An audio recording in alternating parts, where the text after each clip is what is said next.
আসসালামু আলাইকুম। আমি আজকে আপনাদের সাথে দারুণ মজার তেঁতুলের শরবতের রেসিপি শেয়ার করব। এই তেঁতুলের শরবত তৈরি করতে কোনো ধরনের ব্লেন্ডার বা কোনো কিছুর প্রয়োজন নেই। চলুন দেখে নেওয়া যাক কিভাবে খুব সহজেই তেঁতুলের শরবত তৈরি করতে হয়। প্রথমেই একটা পাত্রে হাফ কাপ পরিমাণ তেঁতুল নিয়ে নিচ্ছি। রুমের স্বাভাবিক তাপমাত্রায় থাকা 1 কাপ পানি দিয়ে দিচ্ছি। এখন এই তেঁতুল পানির মধ্যে 20 মিনিটের মতো ভিজিয়ে রাখতে হবে।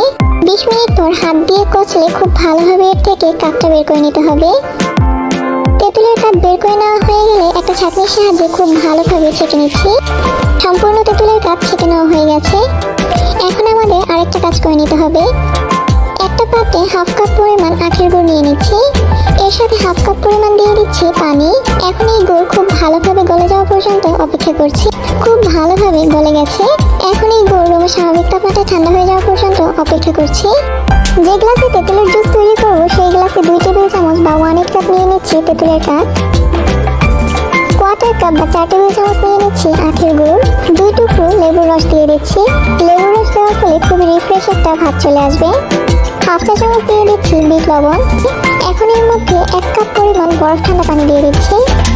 সবকিছু খুব ভালোভাবে একসাথে মিশিয়ে নিচ্ছি। শরবত এখন পুরোপুরি তৈরি। দেখলেন তো কত সহজ শরবত তৈরি করা যায়। আমার আজকের এই ভিডিওটা আপনাদের কাছে কেমন লেগেছে অবশ্যই আমাকে কমেন্ট করে জানাবেন। সবাই অনেক বেশি ভালো থাকবেন। আল্লাহ হাফিজ।